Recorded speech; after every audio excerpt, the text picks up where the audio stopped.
Hey everybody, welcome to the Rocky Top Sports Report. My name is Peyton Gravel. And I'm Caitlin Gill, bringing you up to date on all things sports here on Rocky Top. Let's get started, Peyton. Let's do it. Regular season and Super Bowl MVP Patrick Mahomes brought the Kansas City Chiefs to their second national title in the last 4 years. Super Bowl 57 was a tale of two NFL futures. 24-year-old Jalen Hurts and 27-year-old Patrick Mahomes matched up to mark the youngest quarterback matchup in Super Bowl history. Despite not taking home the Lombardi Trophy, Jalen Hurts had arguably the better performance between the two. Hurts became the first quarterback in league history to throw for 300 yards, rush for 70 yards, and rush for 3 touchdowns in a single game. That's an incredible feat as it is, let alone in the Super Bowl. Hurts deserved to hoist that Lombardi Trophy more than anyone. He gave his all for Philadelphia, absolutely nothing to hang his head about. On the other hand, Philadelphia sold a 10-point lead at the half and sealed their fate with one of the most controversial holding calls in history. The Chiefs were facing a 3rd and 8 from the Philadelphia 15-yard line with just under 2 minutes to play, and the game tied 35-35. Eagles corner James Bradberry put his hands on wide receiver Juju Smith-Schuster and at the top of his route and was whistled for defensive holding. The Eagles sold, that's all it comes down to. The Tennessee Lady Vols locked in against Tennessee State rival Vanderbilt to secure their 10th win of the SEC conference play.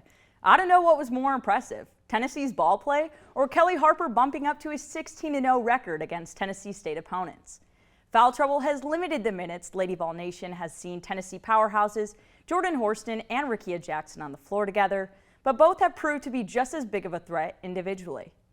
Rickea Jackson dominated the first half for the Lady Vols, scoring a then game-high 13 points on top of 2 consecutive blocks.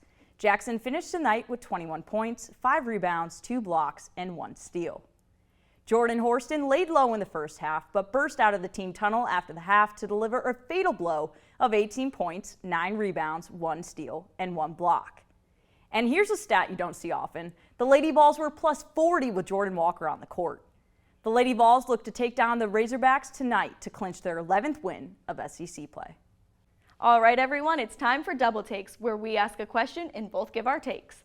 For the first question, Caitlin, will South Carolina's women's basketball team win it all? I mean, South Carolina has proved to be untouchable thus far, and it's not like they have not been challenged. The Gamecocks have defeated LSU, UConn, and Stanford in overtime after knocking some of the greatest teams in women's college basketball off the board. I don't see anyone taking their crown anytime soon. Second question, which player on the baseball team do you think will have the biggest impact for the Vols this season? See him play. I'm going to stay with the infield for my pick as well and select transfer third baseman from Alabama, Zane Denton. Denton is a Tennessee native and is returning to his old stomping grounds for his senior year.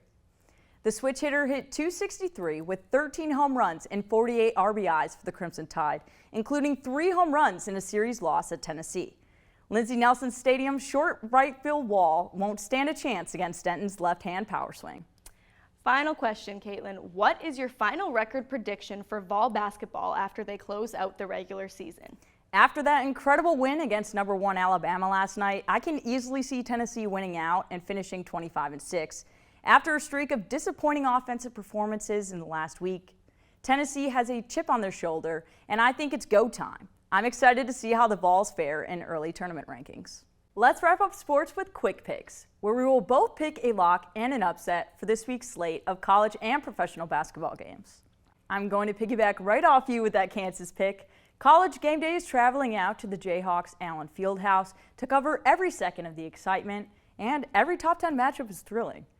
I know I am contradicting my prediction for the Vols to finish out the season undefeated, but I would definitely put an upset watch up for the Tennessee-Kentucky game on Saturday. The Wildcats handed the Vols their first SEC loss January 14th in Thompson-Boling. Kentucky out-rebounded Tennessee 39-21 and sealed their victory, making 22 of 25 free throw attempts off 24 personal fouls from the Vols.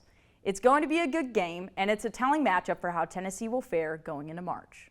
For me, I'm also going to take my home team and go with the Milwaukee Bucks over the Chicago Bulls tonight. The Bucks are arguably the best team in the East right now, and coming into this matchup with an 11-game win streak, the Bucks are untouchable. The Bucks are 0-2 against the Bulls this season, so I do believe it will be close, But when the Bucks have a healthy roster, top to bottom, they have way too many weapons for the Bulls to even begin to guard. Either way, it will be a good game, but I'd be willing to bet on a healthy Giannis Antetokounmpo, Jrue Holiday, and Chris Middleton trio over any opponent any day. Bucks in 6, Bucks are winning it all. I'm locking it in right now. For an upset, I have to take the Portland Trail Blazers to go into Sacramento and take down the Kings. After the All-Star break, to get healthy, the Blazers can hang with anyone.